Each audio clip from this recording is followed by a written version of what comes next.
Welcome back to another edition of the Pitch Putt Puff podcast. My name is Roger, aka RGB. I appreciate everybody tuning in. Before we get rolling, though, got to give a shout out to my sponsor, 420 Bliss, located at 740 Hoosick Road in Troy, New York, located right in the Walmart Plaza. Make sure you stop in there, check them out. Let them know the Pitch Putt and Puff crew sent you. Also, check out Trouble Off the Tee. Use promo code RGB for 15% off site wide. And then limited time only, we got buy one, get one free on the polos, promo code PUFF. But tonight, got a real cool guest. Appreciate him taking the time. The host of We Don't Smoke the Same, High and Hungry. We got E-Zone in the house. What's up, man? Hey, what's up, man? Thank you so much for having me, man. I know it's been a wild chase, but I'm here, brother. Hey, man, I was just trying not to be annoying, if anything, bro. That's all. That's all. I No, appreciate. not at all, man. You know, it's just timing when you're in this business. It's just like timing is everything, bro. Like as you know. Absolutely, absolutely. Yeah, because there's times like I got a lot of guys like I've interviewed like Brian Athey, and he's hooked me up with a lot of people on the West Coast in the golf world. So it's been Yeah, pretty he's cool. like me. He's like Mr. Golf. Like like he's Joe. He's trying to be Mr. Golf, but like yeah, that's the homie. I can't get into the sport, bro. I've tried. I just don't have the hip. I don't know what it is. But Yeah, it's definitely good. I like the perks that come with it. Like you guys eat good. You know, there's always good food. There's beer. yeah, I was like, yeah. I would yeah. just be that homie that'll be like, just let me drive the car, dude. I'll be smoking in here, bro. That dude, that's how I was in high school. The two kids I played with in high school went to college to play golf, and I was a baseball player, so I didn't really give a shit about golf at the time. Was it And like Asian kids? nah, it's a couple white dudes, and I ended up by the third hole. I was just smoking and drinking and just enjoying the nice day out because I was so bad. I ran out of golf balls and everything else. But then I got older. I couldn't do basketball, football, baseball no more, running around chasing everybody. So I just got into the golf. Nice Yeah, leisure. you think your 20s are gonna last for a while, for a long time, man, and you think but then shit starts hurting. Like I mean, as you know, my co-host Xavier, he's a little bit younger than me, but he thinks that little bit goes a long way. So I'm just like, hey, bro, I was like, sooner or later that check engine light's gonna come on, and it's gonna be just like that car after you had it for 5 years, and it's gonna be hard to get rid of that light. So you better get it early. Absolutely. Shit, man. I'm 40. Life hit me hard about 36. I had open heart surgery.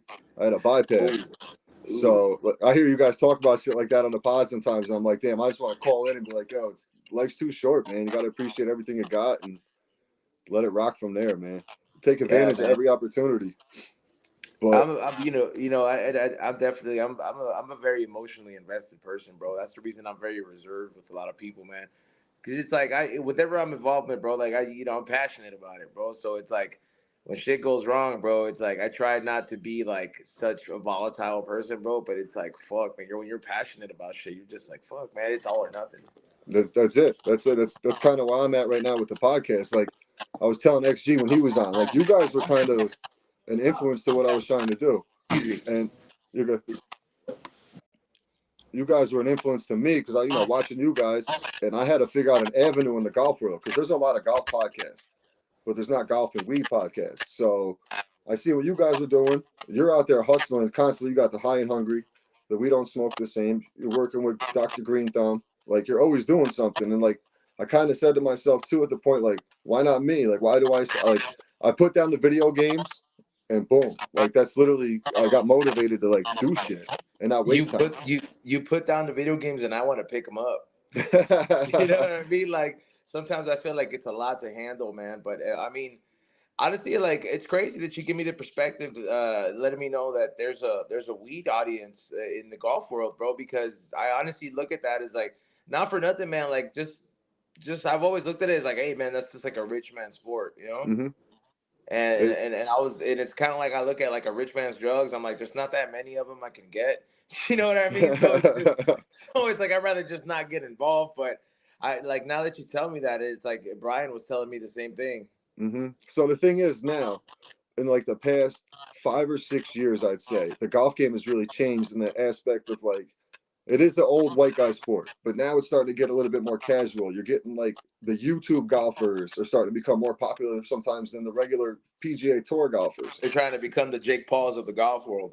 Kinda, yeah. And you got some guys like that. Like there's a group, Country Club Adjacent. They go up there when someone's at the tee box. Like Caitlyn Jenner was at the tee box, and they're trying to distract them. So they're like, "Hey, Caitlyn, don't you miss when you could just turn around and take a piss, like kind of thing, like piss in the woods, like just stupid shit like that." They're roasting Trump, like when that starts bringing attention to the YouTube golfers, and that's kind of like I wanted to do a podcast. It was either going to be conspiracy, sports in general, but I was like, all right, let me mix two worlds in one, and this is how it all started for me. It's just been an interesting grind, to be honest with you. You Because know, I got it's in the beginning, man. The one thing I can tell you, man, is that like you gotta let your presence be known in the circle that you have around you, bro. Like what you really need is like a good solid 25 people to make everything go off, bro. It's like a 25 theory, bro. 25 by 25 by 25, but you need 25 people that are down for you, 25 people that are willing to pay and support and do something, and mm-hmm, those 25 people will tell 25 more people, and then it'll keep on growing from there. Then that's what a lot of people try to skip, bro. A lot of people get discouraged when they're like, oh, it's a slow process, this is and that. It's like, hey, man, like you know how long it took to build a big foundation, you know? right, right. Because how you've been doing what? We don't smoke the same and high and hungry for how long now? I've been doing that for quite a while, man. Like I've been doing We Don't Smoke the Same for like going on 6.5 years. I mean, I was doing it when I had Shiki as a co-host, Yeah. and I was trying to do it by myself as well. And High and Hungry, I think we're going on about 5 years, or going on 5 or 6 years, and that's one of my like labor of love, because it's like a lot of places. Excuse me for a second, man. There's a lot going on in the studio. You're good, buddy. Oh Chris. no, it's It like was crazy. the one fucking time I gotta fucking do some shit, man. It's just like everybody wants to like It's leave all me. good, man. It's all Yeah, good. But man. yeah, So as high I and was so hungry. yeah, so as I was telling you, man, High and Hungry is just one of those things that's like become like a labor of love for me, where it's just like, because the food influencer world has become very I want to say it's overwhelmed with a lot of creatives, which is very good, but it's a lot of people kind of like making money for like the minimal thing, man. And it's like I've always felt, I was like, we've always given a lot of places like, you know what I mean, like a really solid production. And to be honest, man, like I said, it's a labor of love, because when we choose a place to do High and Hungry at, like we choosing it because we love it, bro. Like we want to get involved. Like the only thing we ask is for you guys to take care of us. Mm-hmm. And sometimes in the beginning, and even then, sometimes you'll have like a lot of places where I'm just like, hey man, you kind of feel like you kind of take this opportunity for granted. Or a lot of places are kind of hesitant because cannabis still has that has that frowned upon, and they don't see the value in it. But it's a big market where like a lot of the mainstream really fails to realize that like food and weed go hand in hand together. That's You it. know what I mean? Like it's Absolutely. the munchies are one of the things that will make somebody overspend at your restaurant, if anything, or just become a fan, or just indulge in certain memories, because you're enjoying it on such a different level. But Right. eventually, like what I want to do with that, and Ray is my partner with that. That's our trademark baby and all that stuff. Um, like we want to eventually take it to like a bigger screen, like I love being on B-Roll TV, and I love being on YouTube, stuff like that, but I want to be able to stream some of the other seasons to like maybe like a Tubi, or Yeah. or Amazon or something like that. Absolutely. That's where you just got to start. But it's funny you say that with the restaurants, even with the cannabis, because I'm trying to do something similar just in the golf world. So like go to golf courses and do reviews of the golf course, and do an interview with like the owner or the pro at the course kind of thing. And Yeah. I've gotten some good feedback, and I've gotten some pushback, like, oh, we can't do that because of the cannabis and such. But some people are like, that's a great idea. That's an avenue we've never touched before. Let's do it. So in New York, it just became legalized like 2 years ago. So it's a slow roll of people being comfortable with it, kind of thing. It's just a Yeah, I mean, process. I feel like it's mostly like the older generations that really kind of have like, because you've been hearing it for a long time. You hear it for so long, you start believing all the bullshit that you were told. So it's kind of hard to erase that. It's kind of like it's kind of like it's encrypted to you like a traumatic experience would be. So it's very hard to change those kind of stigmas. But I feel that with that crowd becoming more fragile and becoming more needy of certain medicines and seeing how fucked up America's healthcare system is, and there's Hmm. no solution in the cure, people find some kind of I guess leniency, or they find a cannabis to lean on, because it's like it's just enough to maintain, in a lot of cases, and in very rare cases, because like it heals, Yeah, not like very rare cases, but I mean it's like you just can't, like, if you have a tumor, you just can't think I'm gonna take so much RSO and it's gonna get rid of it, because hey man, the chances of that happening, it's a struggle, right. it's a process, and depending on how severe everybody's situation is, like it's not always like a victory dance at the end.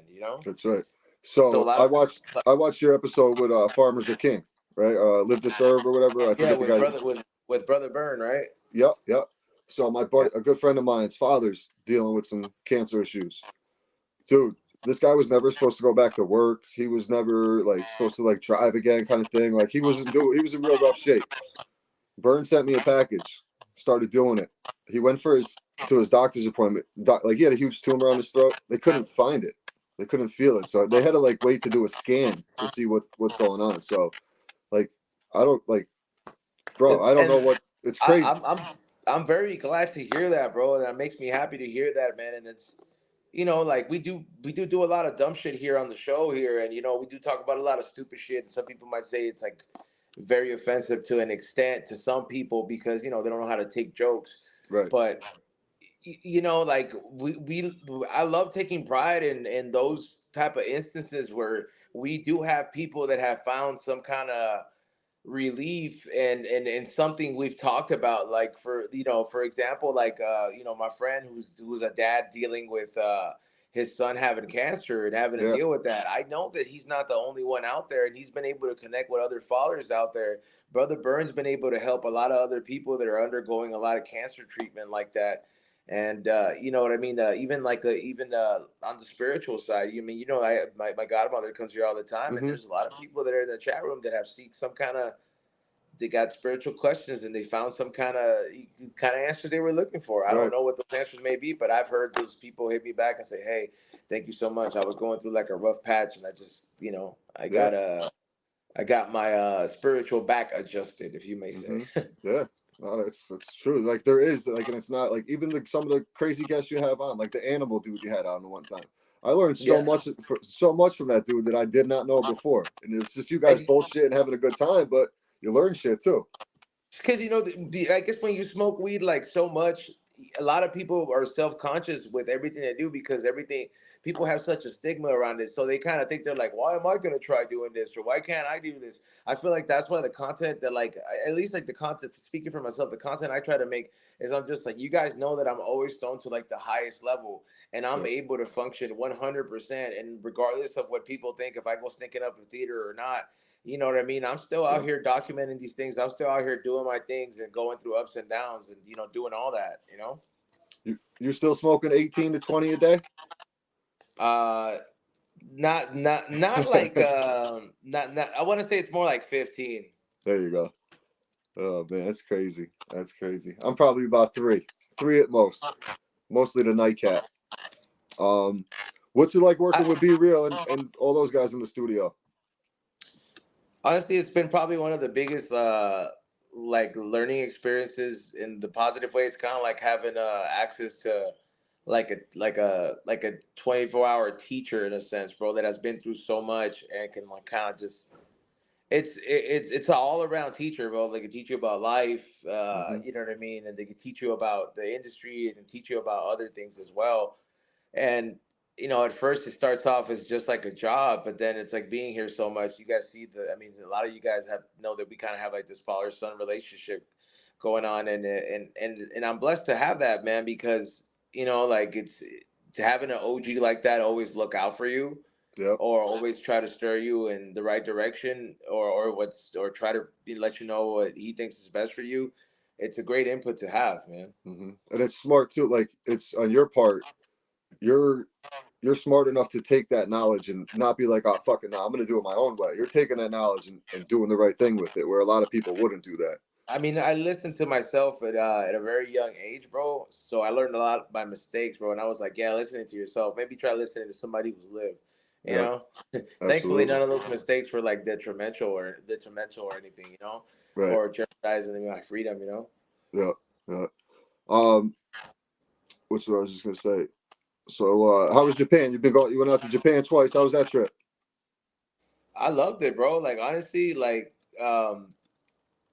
When does We like Don't Smoke the Same move out to Japan? Basically, at that point. I mean, look, bro. Like honestly, bro, that's kind of turned into like my safe haven, bro. That's kind of turned into like my safe haven, bro. Like where, all right, bro. Like I kind of like this is kind of like a utopia for me. I'm Yep. kind of scared of like the excessive amount of tourism that's gone over there because the Japanese don't play that shit. Like if they see that the tourism is fucking up their ecosystem, they're like, hey, bro, we're gonna close the doors, and they have been doing that. And because unfortunately, not everybody knows how to act. Right. Absolutely. See that up here in New York. I mean, I'm outside of the city, but I do go down to the city often, and it's craziness, man. It's absolute just this trash, and I mean, we don't have the homeless problem like you guys do out there because it's cold. But if it was, if it wasn't cold, we'd have that same issue out here. Absolutely. What's coming up for you guys with High Hungry? We Don't Smoke the Same. Um, hold on, give me a second. Sure. Repeat the question. Repeat that. What's coming up for you guys? Like, what should the people expect to see from like High and Hungry? We Don't Smoke the Same in the future. So there's a new season of High and Hungry that's premiering this Friday, which is I want to say it's not the week of 420, but it's the week of the 15th. It's this week, So I think, right? yeah, it's this week. So that's going to be out there on Be Real TV, starting it off with the Food and Wine Festival at Disneyland, and that's going to kick off the season of High and Hungry in production. And just expect 12 new episodes. Also, too, I want to say for We Don't Smoke, so I want to work that, and then for sure merch. I'm really getting indulged with the merch. Flavorsbyezone.com. Yep. That's the merch where that's where all my merch is at. All High and Hungry merch, the one stop shop for everything. You never And know. every one of those orders I've ever got from you has been hooked up. So tune into that for sure. People don't know, man. I'm telling you, people are gonna cry when I get a fulfillment center. Everyone. I have to pay them because I'm gonna be like, hey, I'm no longer doing it. Right. But yeah, I and got for one of We Don't these Smoke bad the boys Same, in there. The huh? old hit kit. I got one of these bad boys in there. That's right, man. Those things come in clutch. So I had to get And my then own though. that's right, dude. Hey, shout out to the Hit Kit, man. They're dope. I was gonna say, for We Don't Smoke the Same, we're doing something really dope. So we're gonna doing an episode. Well, we're not doing an episode. We're doing a live comedy show once a month. The first one's gonna be kicking off Cinco de Mayo. Unfortunately, Rock or Xavier will not be there because they're going to be out of town, but I didn't want to leave anything out of there. It's going to be a very intimate venue. Yes, you can smoke. Yes, you can purchase munchies, and you can purchase my pen next door, which is connected to a dispensary. So shout out to the Higher Path. That's Cinco de Mayo and I believe June 14th. So it's going to be a monthly thing. So Okay. tickets will sell out. And the only way you get access to these shows is going to be through Patreon. So that $5 a month goes a long way, and it's first come, first serve. Surprise lineup as always, but definitely you guys know we know a lot of our friends, so we know some killers out there when it comes to comedy. And not to Oh yeah. mention, I've been working on a lot of new material as well. I'm at a place where I feel cool enough to go up there and do my thing. Yeah. No, dude. Literally though, I've been watching the show for probably, I don't know, maybe a little over 3-4 years now, and once you got back from Japan, it was like you get a reset. Like you come back fresh. You're like reset. You're energized. You're ready to go. Like because you took time off from comedy, and then all of a sudden I seen you around for April Fool's Day for George's birthday. I seen you Yeah, up on stage. it was some time off for comedy, bro. But it always works as a reset. And the hardest thing that I have when I come back is literally maintaining that energy. You know what I'm saying? Like maintaining that energy and kind of like protecting that light because that light does run out in like an LA type of environment, depending on where you go. I mean, you don't already know how the industry may be. Yeah, absolutely, Yeah. absolutely. Um, where can people find you, man? I appreciate you taking the time. I really do. Let you plug up here and let you get back with your day, man. I don't want to take too much more of your time. No worries, man. I do have to do the Green Thumb show, but thank you so much. I mean, you guys make sure you guys follow number one, the pitch and it's hard to pronounce the pitch, putt, Yo, and I puff love podcast. it. Pitch, Putt, and Puff podcast. Make sure you guys check them out. For all the gear, go to flavorsbyezone.com. I'm always working on a lot of stuff, bro. One of my first aspirations was to be into the fashion game, and then I found out how cutthroat it really is. So I got into something even more crazier, which is the entertainment game. I get to do creative stuff on like as like my store, is like my leisure and hobby kind of thing, and it works out Yep. very well. So it's for everybody who supports. You can find us at over 30 stores all over Southern California with Propan. So all the catalysts, and I always have a video of playing in my podcast. Follow the We Don't Smoke the Same podcast on Instagram, on Patreon. That's where you get access to a lot of stuff. So the We Don't Smoke the Same podcast is on Patreon. Join us for just $5. You get access to so much and a lot of exclusive content where it definitely make it worth it. High and Hungry TV is an Instagram for High and Hungry. The episodes premiere this Friday, starting on Be Real TV. And follow my Instagram as always. It's Flavors by Ezone. One of my side businesses is doing the resale thing, so I do a little thrifting. And follow me on Whatnot, which is Flavors by Ezone. I know it's quite a lot, bro, but I stay busy, bro. Yo, you stay busy though, man. Stay busy. That's what you got to do. I really appreciate you taking the time. Hang on here for a second. I want to talk to you about something real quick. But truly appreciate you taking the time and everybody tuning in. Thank you.